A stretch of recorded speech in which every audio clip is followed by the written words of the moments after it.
অলংকারের এটা আমি দিয়েছিলাম, মানে কি নাম ছিল, 13-23 থেকে বোধহয় নামকরণ ছিল, যে এই ক্লাসগুলোর জন্য এইটা কাজে লাগবে।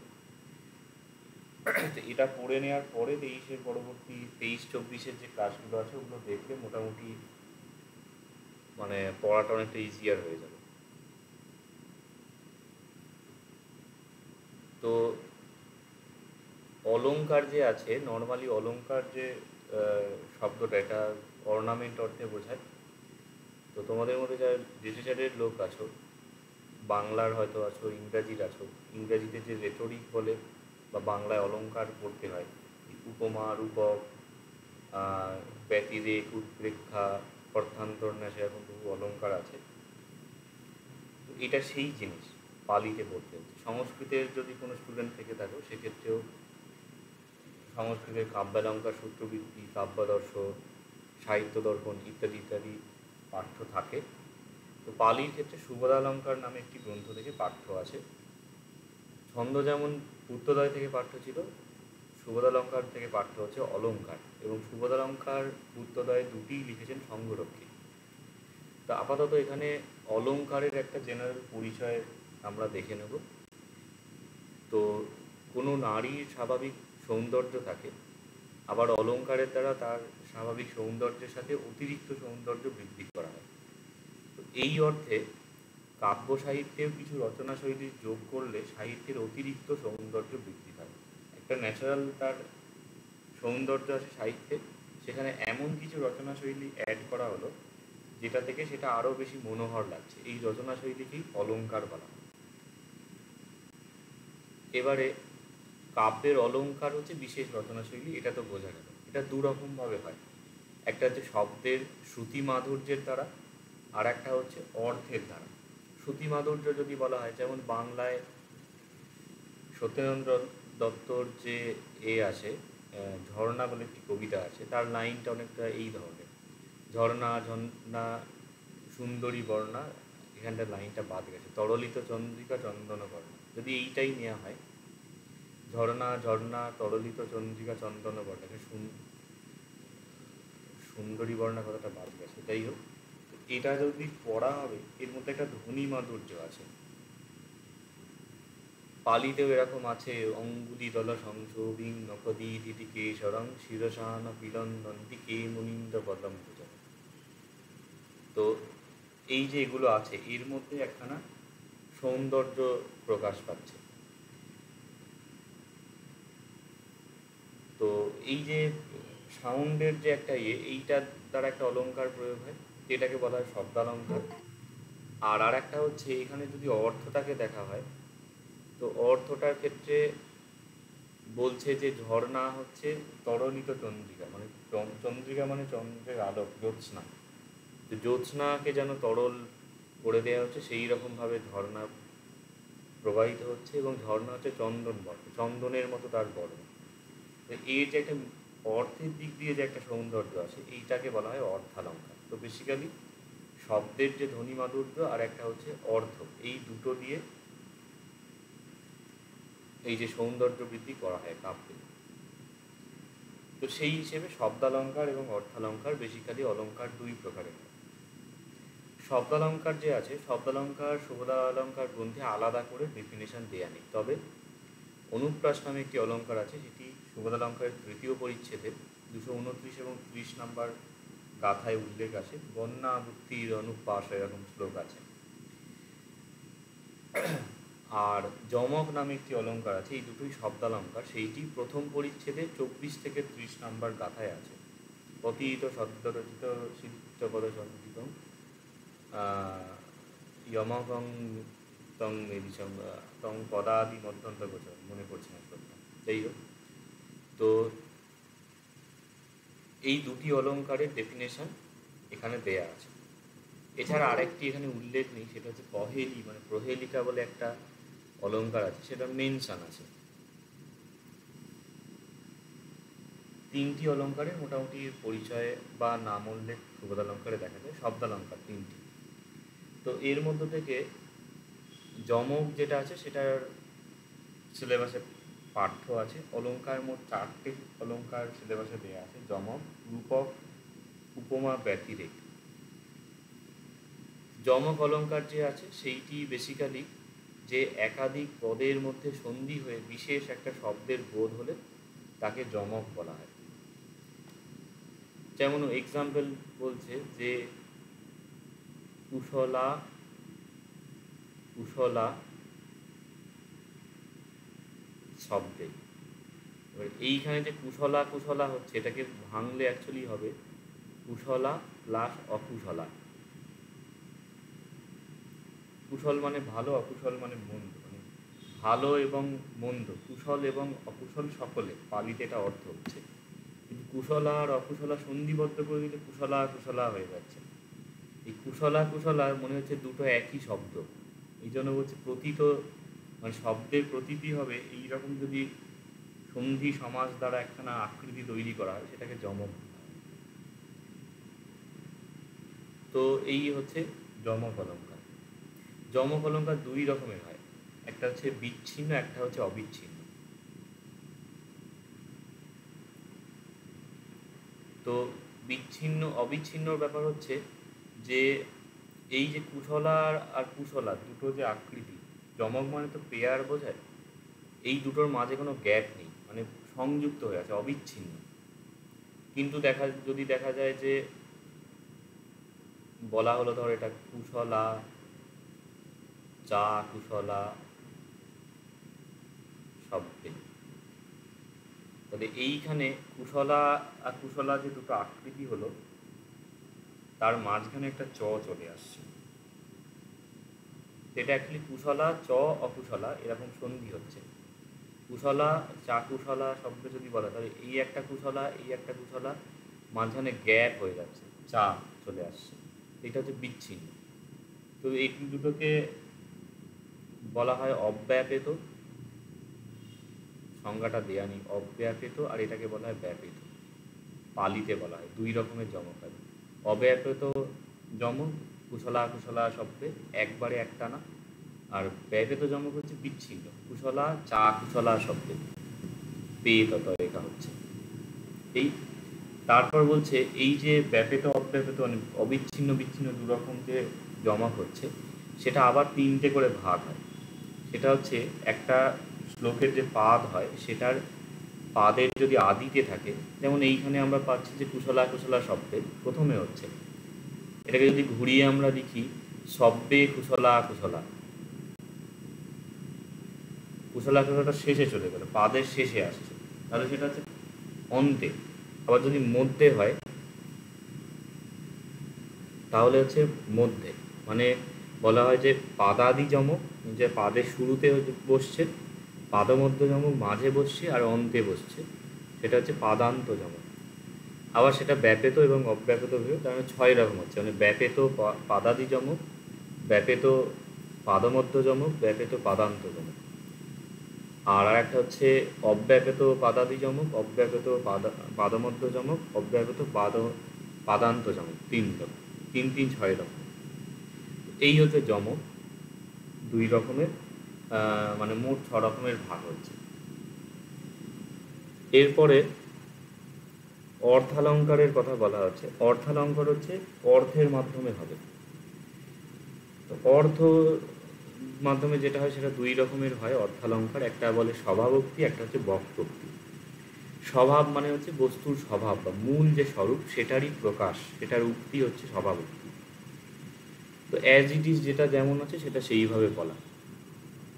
তবে এখানে কিছু নান্দনিকতা থাকে, নান্দনিকতার জায়গায় চমৎকারিত্ব শব্দটা বলা হয়, মানে অ্যাজ ইট ইজ এক্সপ্লেনেশন হচ্ছে বা প্রকাশ করা হচ্ছে কিন্তু কথার মধ্যে একটা সৌন্দর্য ফুটে উঠছে। আর একটা হচ্ছে বক্রোক্তি।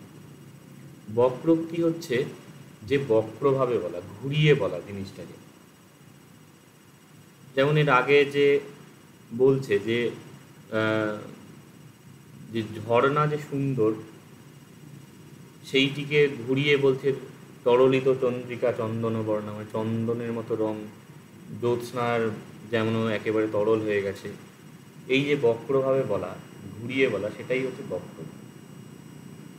যেমন এখানে একটা এই মনে পড়ছে যে পরের দিনের ক্লাসে 24 ক্লাসে দেখবে আছে, ওখানে নিন্দোপমা বলে একটি আছে, তো সেইখানে বলছে একটা শ্লোক আছে পালিতে, বলছে ক্ষয়ী চন্দ বহু রজম পদুমং তে হিতে মুখম সমানম্পি সমুখংসি ত্যায়ং নিন্দোপমামতা। বলছে যে বুদ্ধের যে মুখ সেইটিকে পদ্মফুল আর চন্দ্রের সাথে তুলনা করছে, কিন্তু সেইখানে বলছে ক্ষয়ী চন্দ্র, চন্দ্র হচ্ছে ক্ষয়যুক্ত, মানে কৃষ্ণপক্ষে চন্দ্র আস্তে আস্তে ক্ষয় পায়, তো বলছে চন্দ্র সুন্দর কিন্তু চন্দ্র আস্তে আস্তে ক্ষয় পায়। আর পদ্মর ক্ষেত্রে বলছে যে বহু রজং পদুমম, পদ্ম হচ্ছে বহু, রজ মানে হচ্ছে পদ্মের যে পরাগ সেইটাকে বলছে, যে পদ্ম তো পরাগ মানে ধুলিপূর্ণ, রজ বলতে ধুলো বোঝায়, মলিনতা বোঝায়। তো এইখানে দিয়ে তার হচ্ছে সমানম্পি সমুখংসী তে মুখং, তোমার মুখ বুদ্ধ উদ্দেশ্যে বলছে যে সমান এবং উৎকৃষ্ট। তো এইখানে নিন্দোপমা বলছে, যাই হোক নিন্দোপমা একটা শ্রেণীর অলঙ্কার, কিন্তু এইখানে যে সুন্দর সেটাকে আবার ঘুরিয়ে বলছে যে না ওদের এরকম দোষ আছে কিন্তু তোমার মুখে এরকম নেই। তো এই যে ঘুরিয়ে বলা, এইটি হচ্ছে বক্রোক্তি, এবং বক্রোক্তি হলো কাব্যের মূল বিষয়। মোহিতলাল মজুমদারের একটা ছিল, কবিতাটা মনে পড়ছে না, তো সেইখানে তার একটি লাইন ছিল যে কল্পনা তার এমনই সূক্ষ্ম মাটিরে যে কয় মাটি। তো মাটিকে যদি মাটি বলা হয়, মানে ঘুরিয়ে কথাটা না হয়, তাহলে সেখানে কাব্য কোথায়? বেসিক্যালি তিনি যতীন্দ্রনাথ সেনগুপ্ত তার অন্য আইডিওলজির কবি ছিলেন, তিনি একটু বস্তুবাদী কবি ছিলেন, আর ইনি একটু ওই ভাববাদী টাইপেরই ছিলেন মোহিতলাল মজুমদার। তো উনি করে কটাক্ষ করে বলেছিলেন যে এটা আবার কাব্য নাকি, অ্যাজ ইট ইজ যদি যেটাকে বলে দেওয়া হয়। বা সেই সময় আসলে আস্তে আস্তে যে ব্রিটিশ যে কলোনিয়ালিজমের একটা চরম পরিণতি ভারতবর্ষে দেখা যাচ্ছে, তো সেইখান থেকে আস্তে আস্তে ওই পূর্ণিমার চাঁদ যেন ঝলসানো রুটি এইরকম কাব্য উঠে আসে। তখন আর ওই মানে কি বলবো, কোমল কাব্য রচনার দিন প্রায় শেষ হয়ে আসছে।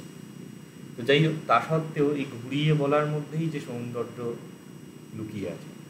সংস্কৃতে বক্রোক্তি জীবিত বলে একটি অলঙ্কারের গ্রন্থ আছে, তো সেটির অর্থ হচ্ছে বক্রোক্তি হলো জীবিত, মানে মানে এই বক্রোক্তি ঘুরিয়ে বলাটাই হলো কাব্যের প্রাণ স্বরূপ, ওইটি ছাড়া আর কাব্যের কিছু থাকে না, সেটা হলে গদ্য হয়ে গেল। এবং আরেকটি মজার বিষয়, সুবোধালঙ্কার গ্রন্থের প্রথম পরিচ্ছেদে কাব্যের দোষ সম্পর্কে উল্লেখ করা হয়েছে, যে কাব্য রচনা করতে গেলে অনেক মানে এমন কিছু জিনিস হলো যেটা থেকে তার যে দোষ উৎপন্ন হচ্ছে। যেমন এটার সাহিত্য দর্পণ গ্রন্থ আছে সংস্কৃতে, সেইখানে একটু এক্সাম্পল দেওয়া ছিল যে সংস্কৃতে আছে এরকম একটা যে শনৈ নিঃশ্বাসার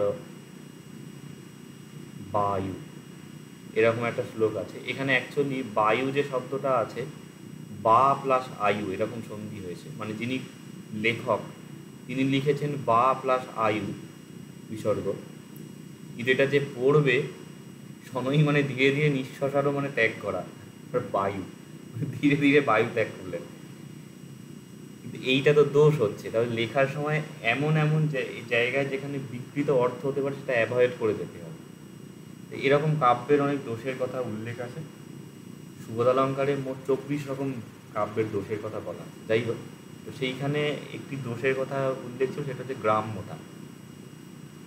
তো বিশিষ্ট রচনা পেতং গম্যন্ত্যাভিহিতং যথা গণ্যে কাময় মানন্দম ন কাময়সি কিমিতম, এরকম ছিল।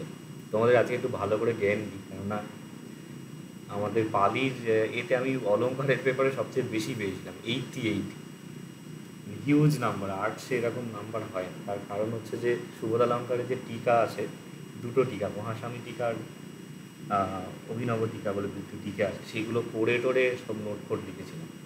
যাই হোক, তো এখানে তাৎপর্য হচ্ছে বক্রোক্তির যে কথা বলা হলো, তো সেই প্রসঙ্গে এই যে কাব্যদোষের এতে বলছে যে যদি বিশিষ্ট কোনো রচনা না থাকে তাহলে সেটা এখানে গ্রাম্যতা দোষ হয়। সোজা কথা সোজাভাবে বলে দেয়। তার এক্সাম্পলটা খুব সুন্দর, বলছে যে কইয়ে কাময় মানং মং ন কাময়সি কিং বা ইদং।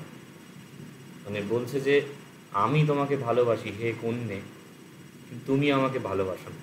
তো এই কথাটা যদি বলে এখানে কাব্য কোথায়? এটা এমনি কথায় মানে নর্মাল কথোপকথনে বলা যায়, কিন্তু এটা লিখলে সেটা আর কাব্য থাকে না, সেখানে ঘুরিয়ে সুন্দর করে কথাটাকে বলতে হয়। তো বেসিক্যালি এই বক্রোক্তি নিয়েই হলো পুরো অলঙ্কার। এই কারণে শব্দালঙ্কার যে আছে, শব্দালঙ্কার ওই থেকে যমক, অনুপ্রাস, প্রহেলিকা, আরও দু চার রকমের আছে সংস্কৃতে, 5-6টা হবে শব্দালঙ্কার। আর অর্থালঙ্কারের স্বভাবক্তি একটা হলো, মোটমাট 6-7টা হলো। কিন্তু বুদ্ধোদয়ে এই সুবোধালঙ্কারে বক্রোক্তি যে অলঙ্কার আছে তার অনেক ভ্যারিয়েশন আছে, 35টা, 35। সংস্কৃতে আরও বেশি আছে। সাহিত্য দর্পণে সম্ভবত 237 বা সামথিং বোধহয় টোটাল অলঙ্কার আছে। তার মধ্যে 9 করে অন্তত পক্ষে 200-র মতন হচ্ছে এই বক্রোক্তি অলঙ্কার, মানে ভ্যারিয়েশন, কত রকমভাবে জিনিসগুলো বলা যায় সেটা পরিচয় নিচে কিছুটা আছে এরপরে। এই বক্রোক্তি হলো মূল বিষয়, ঘুরিয়ে বলা। তো সেই যে বক্রোক্তি 35 রকমের আছে। তো তার মধ্যে থেকে সুবোধালঙ্কারের 3টি সিলেবাসে পাঠ্য আছে: উপমা অলঙ্কার, রূপক আর ব্যতিরেক। উপমা হচ্ছে ইংরেজিতে যেটা সিমিলি বলা হয়, রূপক মানে হচ্ছে মেটাফোর, ব্যতিরেককে কি বলে জানি না। তো এই হলো বিষয়। এবারে উপমা হলো মুখ্য বক্রোক্তি। এই যে যতগুলো বক্রোক্তি বলা হলো তার মধ্যে উপমা হচ্ছে মেইন। তো উপমা শব্দটা অ্যাকচুয়ালি তুলনা অর্থে বোঝায়, যেমন তার কোনো উপমা নেই যদি বলা হয়, তার কোনো তুলনা নেই, এরকম অর্থ বোঝায়। তো তুলনা মানে সাদৃশ্য, মানে বেসিক্যালি একটার সাথে আর একটা কম্প্যারিজন হচ্ছে। কম্প্যারিজন তখনই হয় যখন কিছুটা সিমিলারিটি আসে। সিমিলারিটি না থাকলে সেখানে কম্প্যারিজন হবে না জেনারেলি। তো এই যে সাদৃশ্য, সেইটা যদি দেখাতে হয় তাহলে তুলনা মিনিমাম দুটো জিনিসের মধ্যে হয়। তো তাহলে দুটো বিষয় লাগবে, একটা হচ্ছে আমার সামনে একটা জিনিস আছে বা মেইন যেটার সাথে আমি তুলনা করতে চাই সেইটা, আর তার সাথে দূরবর্তী একটা কোনো বিষয়, সেটা তুলনা হচ্ছে। এটাকে বলা হয় যে একটা প্রস্তুত বিষয়, একটা হচ্ছে অপ্রস্তুত বিষয়। যেটা আমার সামনে আছে আর যেটা দূরে আছে। যে তোমার মুখটা চাঁদের মতো, মুখটা সামনে আছে, চাঁদটা দূরে। অথবা এটা বলা হয় যে মুখ্য গৌণ। মুখ্য কি হচ্ছে, মুখ যেটা আছে সেটা আমার তুলনা করার বিষয়, চাঁদটা হচ্ছে দূরবর্তী, চাঁদ এখানে গৌণ বিষয়। তো এই দুটো বিষয় মিনিমাম লাগে তুলনা করতে গেলে। তো যেটা প্রস্তুত বিষয় বা যেটা মুখ্য বিষয় সেটাকে বলা হয় উপমেয়। যেটা অপ্রস্তুত বিষয় বা যেটা দূরবর্তী বিষয়ে গৌণ বিষয় সেটাকে বলা হয় উপমা। এইটা অনেকে বুঝতে ভুল করে, অ্যাকচুয়ালি অলঙ্কারের নোটগুলোতে এটা দেখাতে হয় কোনটা উপমান, কোনটা উপমেয়, কোনটা সাদৃশ্যবাচক ধর্ম ইত্যাদি। তো সেটা অনেকে গুলিয়ে ফেলে, মুখস্থ করে লিখতে গিয়ে উপমান উপমেয় শব্দটা জড়িয়ে যায়। এই জন্য এইটা এখানে বলা হয়েছে প্রস্তুত অপ্রস্তুত মুখ্য গৌণ হিসেবে। এছাড়া এখানে একটি কথা লেখা হয়েছে, এইটাকে মনে রাখবে তাহলে একটু সুবিধা হয়। ধরো মেয়র মানসিংহের মতো, এইটার কথা যদি বলা হয়, মেয়র ধরো পৌরসভার যে মানে কী বলে পৌরসভার ইয়েকে বাংলায় পৌরপিতা নাকি, যাই হোক, তো মেয়র, তো সেই মানসিংহের মতো এটা একটা জাস্ট কথা বলা হয়েছে। এখন মেয়র হচ্ছে প্রস্তুত ব্যক্তি, সামনে এখন আছে বিভিন্ন যে পৌরসভার ধরো মানসিংহ তো সেই মুঘল আমলে মরে গেছে, অপ্রস্তুত। বা মেয়র হচ্ছে এখানে মুখ্য বিষয়, মানসিংহ গৌণ বিষয়। তো এই যে কথাটি আছে তুলনার, এইখানে মেয় থেকে উপমেয়, মানসিংহ থেকে উপমান, এইটাকে মনে রাখবে। এইটা হচ্ছে সেই আপদকালে যেমন মভদশনয়ারত, ওটা না, ওই যে জমাতারা জমানো সলগা বলে যে ছন্দের ছিল, এইটা হচ্ছে সেরকম কাজে লাগাতে পারে।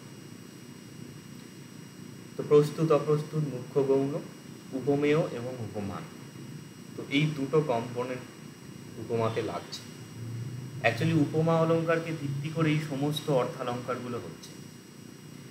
তো এই জন্য উপমা না বুঝলে রূপক, ব্যতিরেক বা তোমাদের সিলেবাসের বাইরে যেসব আছে উৎপ্রেক্ষা, দীপক, মালা দীপক, অর্থান্তর ন্যাস, হেন তেন, এইগুলো সবই হচ্ছে ওই এর মধ্যে পড়ছে, মানে উপমারই ভ্যারিয়েশন কাইন্ড অফ। যেমন আয়রনি শব্দটা অনেকে শুনেছ, আয়রনির বাংলা বলে ব্যাজস্তুতি, পালি বলে ব্যাজ বন্দনা।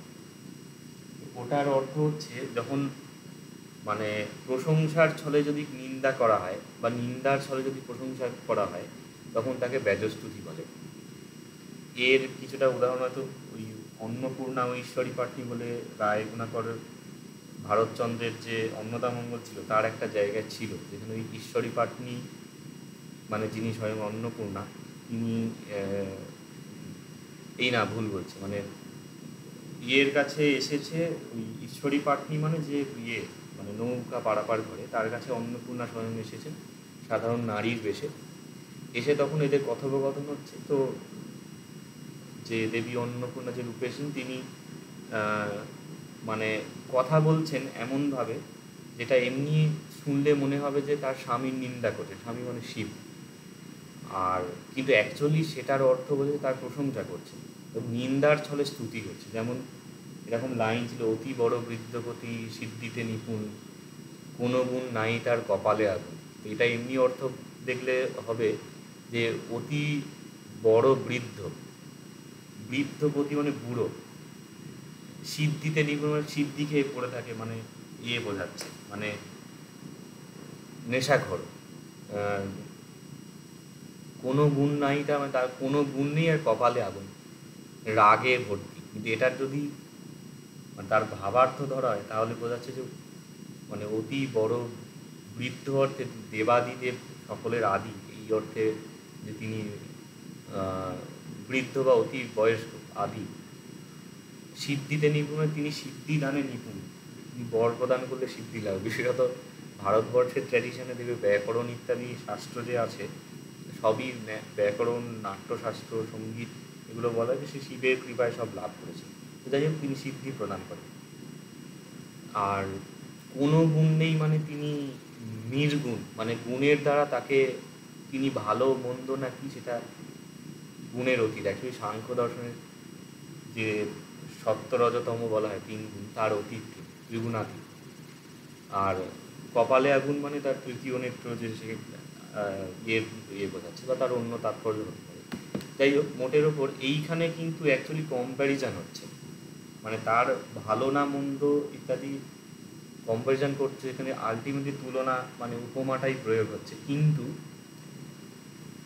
সেখানে একটা নতুন বিষয় উঠে আসছে যে নিন্দার ছলে স্তুতি করা হচ্ছে। তো আলটিমেটলি যাবতীয় যে বক্রোক্তি আছে সেটা উপমারই ভ্যারিয়েশন। সিলেবাসে যে বাকি দুটো আছে রূপক ব্যতীত, সেটা কিন্তু এই উপমারই ভ্যারিয়েশন হচ্ছে, এই জন্য উপমাটা ভালো করে বুঝতে হবে। আচ্ছা, সাদৃশ্য দেখাতে গেলে দুটোর মধ্যে কি সমান আছে সেটা দেখাতে হয়। তো উভয়ের মধ্যে যেটা সাধারণভাবে থাকে সেটাকে সাধারণ ধর্ম, তুল্য ধর্ম এইরকম বলা হয়, সিমিলারিটি। আর বাংলায় যেমন এ ওর মতো, সমান ইত্যাদি সাদৃশ্যবাচক শব্দ হয়, পালিতে তেমন ইব, ব, বিয়, সমান, সদৃশ, সংজ্ঞাস, সন্নিবয় বহু শব্দ আছে, সেগুলো প্রয়োগ করা হয়। তো এই 4টে জিনিস মোটামুটি থাকে, এই 4টে জিনিসের উপর ভিত্তি করে উপমা, রূপক ইত্যাদি ভ্যারিয়েশন। এবারে উপমা 3 রকমের হয়, শব্দগম্য, অর্থগম্য, বাক্যগম্য। শব্দগম্য মানে যেটা ডাইরেক্ট শব্দটা পড়েই বোঝা যাচ্ছে, অর্থগম্য মানে যেটা অর্থটাকে ভাবতে হচ্ছে, আর বাক্যগম্য মানে যে পুরো বাক্যটাকে দেখলে তবে সেটার অর্থটা স্পষ্ট হবে। এর মধ্যে থেকে শব্দগম্য যে উপমা সেটা 3 রকমের হয়, একটা হচ্ছে সমাসের দ্বারা যুক্ত, একটা প্রত্যয়ের দ্বারা যুক্ত, একটা ইব ইত্যাদি শব্দের দ্বারা যুক্ত। তো 3 রকমের হয়। এর উদাহরণ ইত্যাদিগুলো অতটা আপাতত প্রয়োজন নেই, যার বিষয়টা বলে রাখা হচ্ছে এখানে সব মতো দেওয়া হয়েছে। উপমা 3 রকম, শব্দগম্য, অর্থগম্য ও বাক্যগম্য। শব্দগম্য উপর 3 রকমের, সমাস, প্রত্যয় এবং ইবাদি, মানে সমাসযুক্ত, প্রত্যয়যুক্ত, ইবাদিযুক্ত এরকম বলা হয়। এর মধ্যে থেকে ইব ইত্যাদি যে শব্দযুক্ত উপমা হয় সেটার অনেক রকম ভ্যারিয়েশন সুতরাং বলা আছে। এইগুলো এখানে মানে কোশ্চেন আসে, ধম্মোপমা, সমানোপমা, অদ্ভুতোপমা এরকম সব আছে। আর এছাড়া উপমার অনেক দোষের কথা বলা হয়েছে, একদম সুবোধালঙ্কার যে সিলেবাসে পাঠ্য আছে তার জিস্ট ছুঁয়ে ছুঁয়ে বলে দেওয়া হচ্ছে। দোষ যেমন একটা ছিল এরকম, পালিটা মনে পড়ছে না, কিন্তু বাংলাটা বলছে যে একজন যোদ্ধার উপমা দিচ্ছে, হচ্ছে আপনার প্রভুভক্তি হচ্ছে কুকুরের মতো। এখন কুকুর সত্যিই তার প্রভুভক্ত হয়, কিন্তু একজন যোদ্ধা ওয়ারিয়ার যে আছে তাকে যদি কুকুরের সাথে তুলনা করা হয় সেটা তো একটা বিষম ব্যাপার। তো ওইখানে হচ্ছে ওটার দোষ। তো ওটাকে হীন উপমা বলছে, মানে হীন বিষয়ের সাথে তুলনা করলে সেটার মধ্যে আর কোনো কাব্যগুণ থাকে না। হীন ওটা হচ্ছে উপমার দোষ। এইরকম বেশ কিছু দোষের কথা বলা। আচ্ছা, এই গেল। রূপক অলঙ্কারের কথা বলা হচ্ছে। তো উপমার মতোই আর একটা অলঙ্কার হচ্ছে রূপক। দুটোই সিমিলার, কম্প্যারিজন বোঝাচ্ছে, কিন্তু পার্থক্য হচ্ছে যে উপমাতে দুটো বস্তুকে পৃথকভাবে বলা হয়, যে মুখটা চাঁদের মতো, মুখ আলাদা চাঁদ আলাদা, কিন্তু রূপকে দুটোর মধ্যে অভেদ কল্পনা হয়, অর্থাৎ দুটো একই বস্তু। এখানে বাংলার একটা এক্সাম্পল দেওয়া হয়েছে যে মানব জমিন রইলপতি আবাদ করলে ফলত না। এটা রামপ্রসাদের যে রামপ্রসাদী গানের একটা লাইন, অনেকে শুনেছো, ওই মন যে কৃষিকাজ জানে না বলে। যাই হোক, কথা হচ্ছে যে মানব জমিন মানে মানুষের যে জীবন সেইটাকে জমিন মানে জমি হিসেবে উপমা দেওয়া হচ্ছে। এখন মানুষের জীবনটা তো জমি না, যে মানব জমিন রইলপতি আবাদ করলে ফলত না, মানে জীবনে যদি সাধনা করা হতো তাহলে সে জীবনের যে সোনা ফলতো।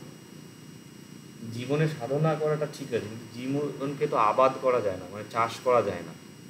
জীবনটাকে জমি বানিয়ে দেওয়া হয়েছে। তো বা ধরো বলা হচ্ছে যে মানে তোমার মুখচন্দ্রে ঘর আলোকিত হয়েছে, এই ধরনের তো সব সাহিত্যে পাওয়া যায়। মুখ থেকে তো আলো বের হয় না, চাঁদ থেকে না হয় আলো বের হয়, কিন্তু মুখকে চাঁদ বানিয়ে দিয়েছে।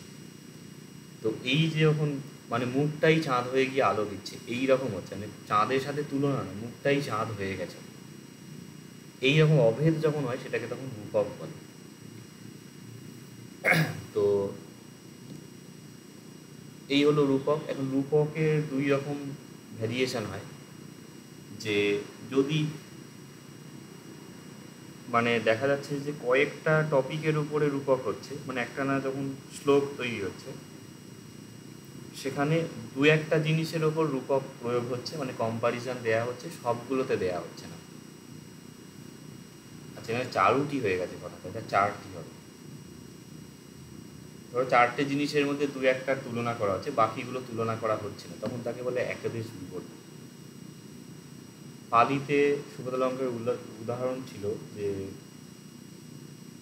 ওই পাদবন্দং মুনিন্দ সেরকম ছিল, বলছে বুদ্ধের যে পায়ের মানে সম্পর্কে শ্লোক হচ্ছে, বলছে যে যে বুদ্ধের যে চরণ সেইটি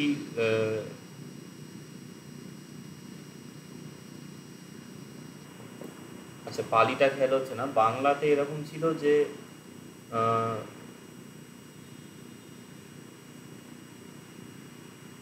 যে মানে রুচিরাধর পল্লবম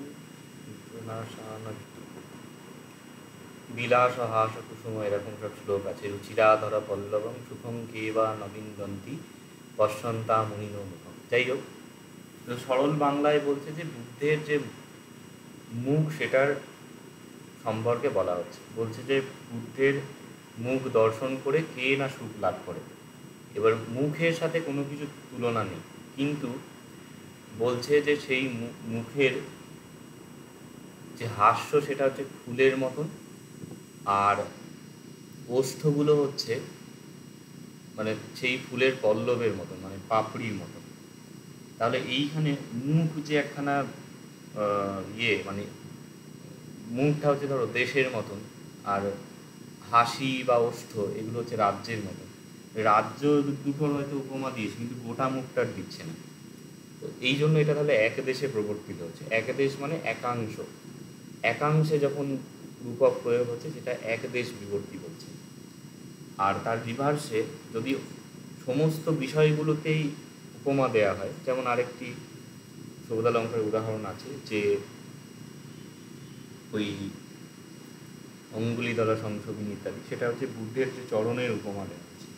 বলছে যে বুদ্ধের যে পাদপদ্ম সেটা মাথায় কেনা ধারণ করে। তো পাদপদ্ম মানে পাটা পদ্ম হয়ে গেছে, সেটাকে মাথায় ধারণ করছে। আর ধারণ করা মানে পিলনধন্তি বলে পালিতে ক্রিয়া ছিল, শিরসায়ন পিলনধন্তি কে মুনিন্দ কদম্ব। পিলনধন্তি মানে যে বস্ত্র অলঙ্কার যেমন ধারণ করে সেটার ভার পরিধান করা। মাথাটাকে তো ধারণ করা যায় না, মানে পা ঠেকিয়ে প্রণাম করা যায়, কিন্তু মাথার উপরে তাহলে তো বুদ্ধকে কাঁধে তুলতে হবে, তবে তার পাটা মাথায় হবে, বা জিমনাস্টিক করলে যেমন হয় সেই রকম। তো বেসিক্যালি এখানে পাদপদ্ম ধারণ করাতে পাটাকে পদ্মের মতন বানিয়ে দেওয়া হয়েছে। পদ্মফুলকে মাথায় ধারণ করা যায়, সেটা ঠিক আছে। এখন সেইটিকে তাহলে পদ্মফুল হয়ে গেছে পাটা। আবার সেই পায়ের বলছে যে পায়ের যে অঙ্গুলিগুলো হচ্ছে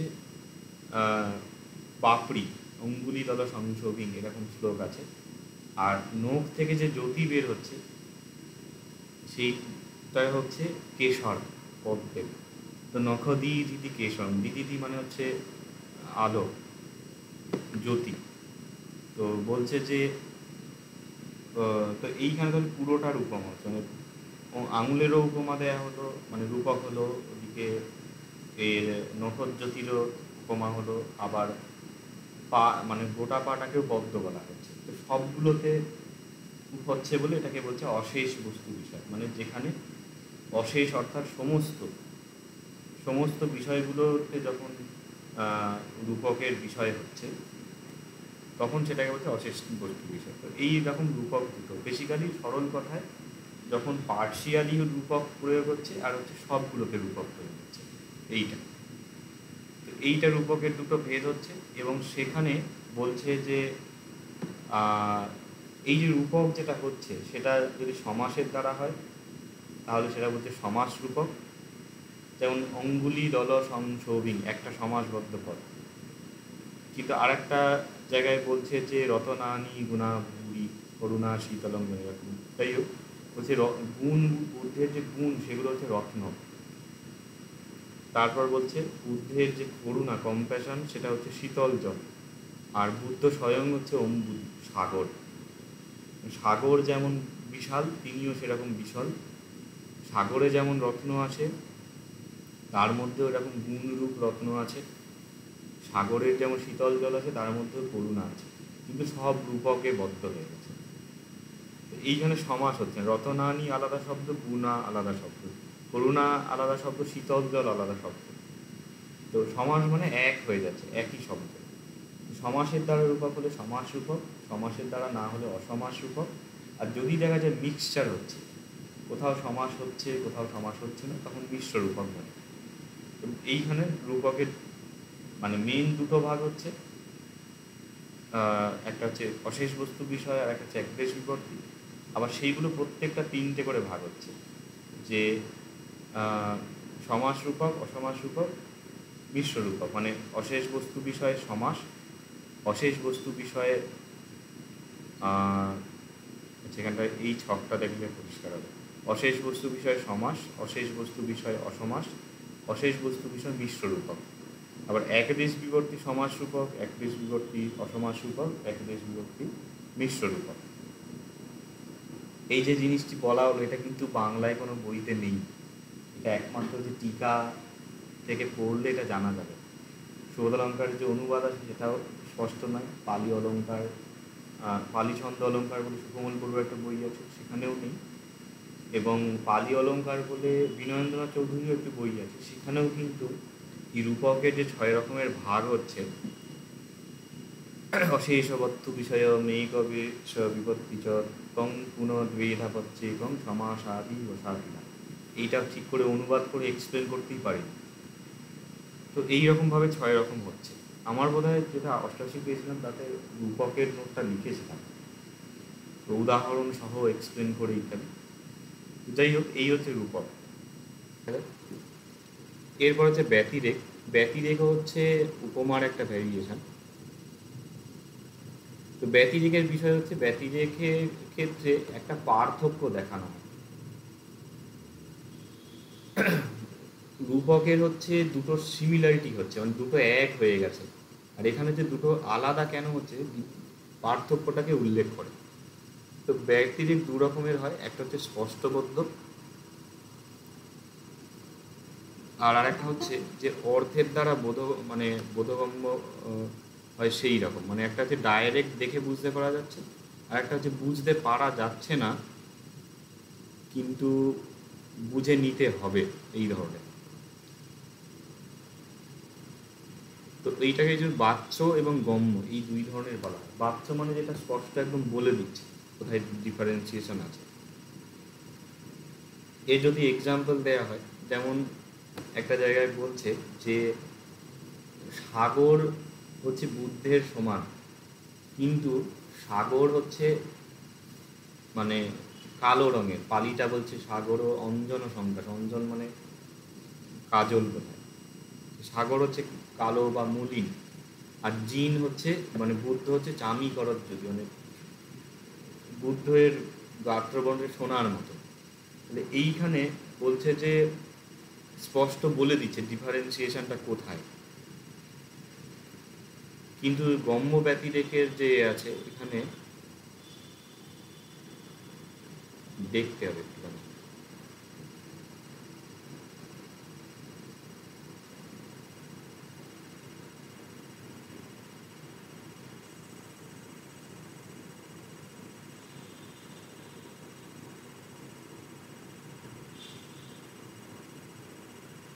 আচ্ছা, সিমিলারিটিটা কোথায় সেটা বলে দেওয়া হচ্ছে, অ্যাকচুয়ালি পুরো সবটা বলা হলো না। বলছে যে সাগর এবং বুদ্ধ উভয়ই হলো মানে সুগভীর, সিমিলারিটি কোথায়, গভীরতার দিক দিয়ে।